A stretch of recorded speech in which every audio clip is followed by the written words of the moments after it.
In this video, I'm going to talk about the concept of relative velocity at a very basic level and also explain how the ground speed of an airplane is affected by wind velocity.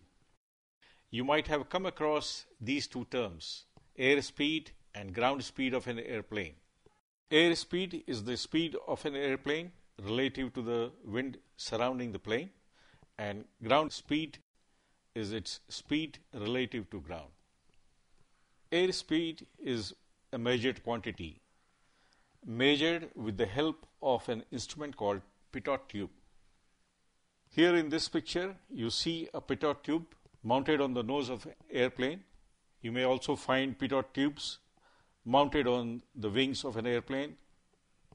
It works on Bernoulli's principle. I'll explain the working of pitot tube when I make a video on the topic of fluid dynamics. But for the present, it will be sufficient for you to know that the instrument measures the airspeed of the plane and not its ground speed. Essentially, it measures the speed of the wind surrounding the plane, which is the same as the speed of the plane relative to wind. So while the airspeed is a measured quantity, the ground speed of an airplane is a calculated quantity, calculated from the plane's airspeed and wind velocity by using this formula. So this is the formula for computing the velocity of a plane relative to ground from these two parameters. The first is the velocity of the plane relative to wind, and this is the wind velocity.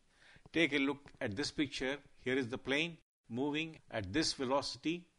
This is the wind moving at velocity v relative to ground, and therefore the plane's velocity with respect to the ground would be a vector sum of these two vectors, these two velocity vectors. Looking at these two arrows, you may get an impression that both the plane and the wind are moving in the same direction, but that need not be the case. These two velocities can be in any direction, and the plane's velocity relative to ground would be a vector sum of these two velocities. So from this equation, you can make out that the velocity of the plane relative to ground is affected by the wind velocity and is also dependent on the velocity of the plane relative to the wind. For example, this is the air speed of the plane, and let's assume that the wind is blowing in this direction. Then the vector sum of these two velocity vectors would give the velocity of the plane with respect to ground. This is the magnitude of the velocity vector, and its direction will be this. So the airplane would move in this direction with respect to ground. Now some of you may ask, where does this equation come from? Or in other words, is there a proof for this equation? Yes, there is one. Take a look at this diagram.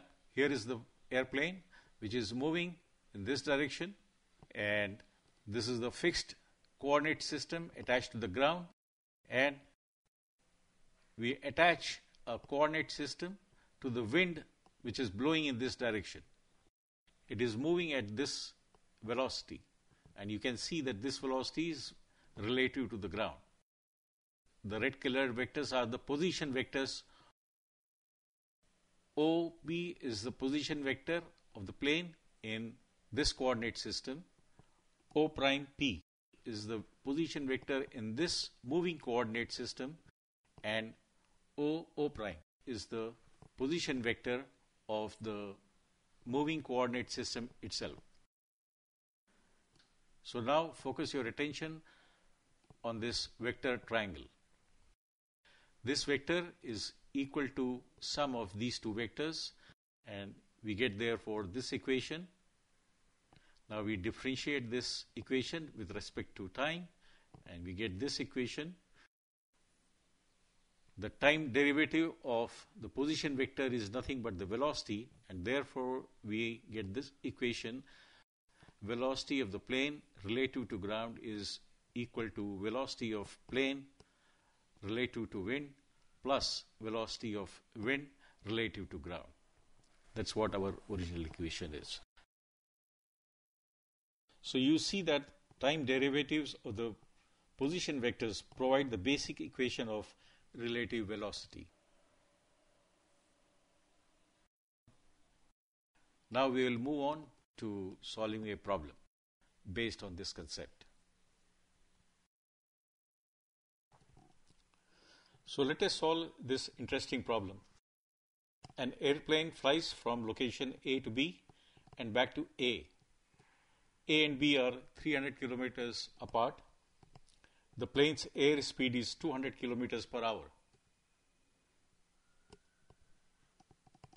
That means this is the magnitude of its velocity relative to air.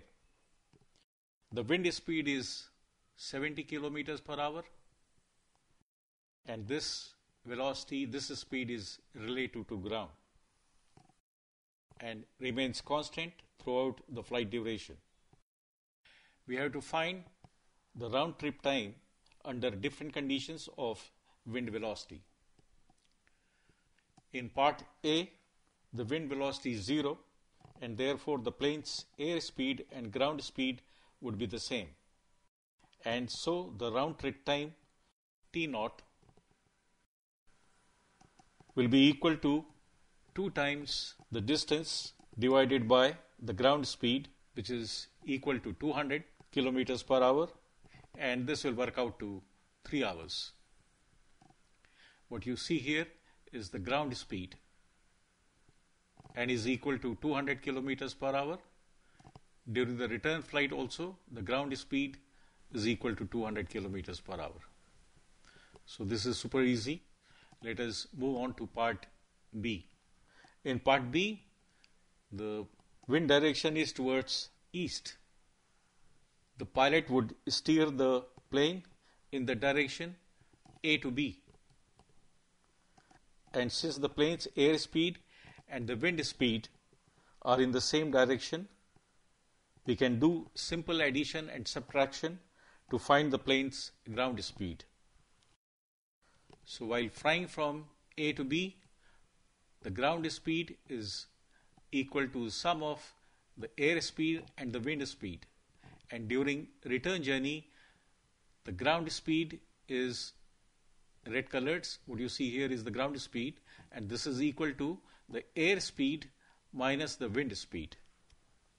The expressions of these two speeds are given here, and therefore TE, which is the round trip time when the wind is due east, is this expression, and this will simplify to this value.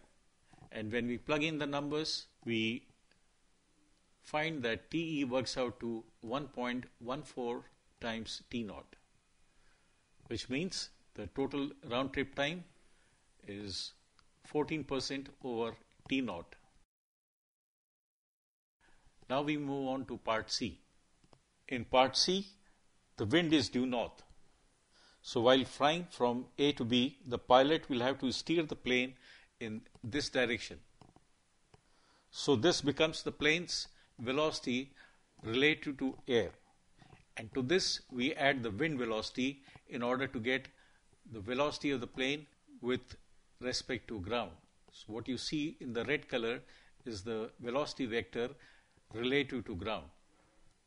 The objective of the pilot is to steer the plane in such a direction so as to keep the ground velocity in the direction A to B, so that the plane reaches its destination at B.